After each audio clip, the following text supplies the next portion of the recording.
Assalamualaikum warahmatullahi wabarakatuh. Perkenalkan, nama saya Muhammad Arif Firmansyah dari Program Studi Pendidikan Agama Islam Semester 2 Universitas Islam Negeri Sultan Haji Muhammad Idris, Samarinda.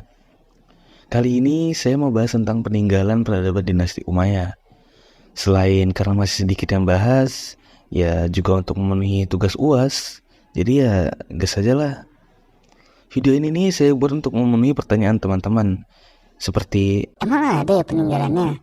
Atau emang bangunan-bangunan pada zaman itu masih ada sampai zaman sekarang? daripada lama-lama, mending langsung masuk ke pembahasannya. Dinasti Umayyah. Dinasti Umayyah atau Kekhalifahan Bani Umayyah merupakan dinasti Islam yang menjadi salah satu simbol kemajuan peradaban Islam. Kekhalifahan Bani Umayyah didirikan oleh Muawiyah I atau yang biasa kita kenal dengan Muawiyah bin Abu Sufyan pada tahun 661. Dinasti ini berdiri hingga tahun 750 di Damaskus dan Suriah. Setelah itu pemerintahannya dipindahkan ke Cordoba, Spanyol dan bertahan hingga tahun 1031. Meski telah runtuh sekitar 1 milenium, tetapi sisa kejayaan dinasti Umayyah masih bisa dilihat hingga sekarang. Salah satu contohnya adalah bangunan-bangunan masjid. Nah, berikut ini adalah beberapa masjid peninggalan dinasti Umayyah yang masih bisa kita lihat hingga sekarang. Yang pertama ada Masjid Umayyah. Masjid Umayyah sendiri merupakan salah satu bangunan peninggalan dinasti Umayyah yang berada di Damaskus, Suriah. Pada mulanya, sebelum menjadi masjid, bangunan ini berupa gereja Yohanes yang interiornya dikerjakan oleh seniman Yunani dari Konstantinopel.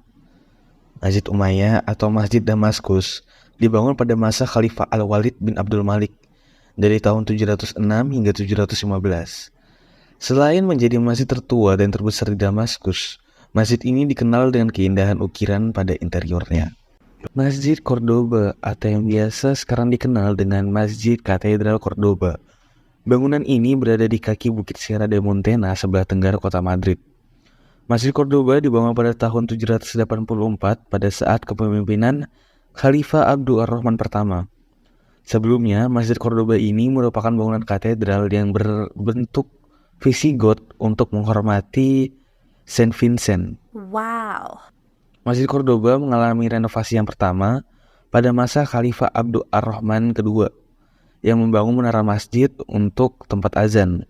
Selanjutnya, di era Khalifah Al-Hakam kedua, bangunannya diperbesar dan ditambahkan mihrab. Renovasi terakhir yang tercatat dalam sejarah menghubungkan masjid dengan istana yang dilakukan pada masa Khalifah Al-Mansur Ibnu Abi Amir pada tahun 987. Namun sayangnya setelah peradaban Islam di Spanyol runtuh, Masjid Cordoba berubah fungsi menjadi gereja pada abad ke-16. Yang terakhir ada Masjid Agung Kairouan. Masjid Agung Kairouan dibangun oleh Panglima Militer Umayyah yang bernama Uqbah bin Nafi di Tunisia. Oleh karena itu, masjid ini juga dikenal dengan Masjid Uqbah. Setelah pasukan Muslim Umayyah menguasai kota Kairouan, Tunisia, Panglima Uqbah bin Nafi kemudian membangun masjid di tengah-tengah kota Kairouan pada tahun 670 Masehi agar dekat dengan pusat pemerintahan.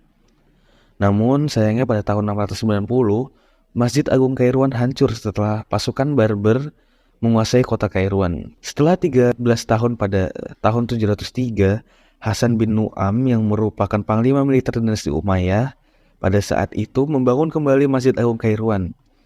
Kini, Masjid Agung Kairouan merupakan masjid tertua di Tunisia dan menjadi salah satu monumen Islam terbesar di Afrika Utara. Sekian yang bisa saya sampaikan. Saya Muhammad Arif Firmansyah. Mohon maaf apabila ada banyak kekurangan dalam penyampaian materi tadi. Wabillahi taufiq wal hidayah wal ridho wal inayah. Wassalamualaikum warahmatullahi wabarakatuh.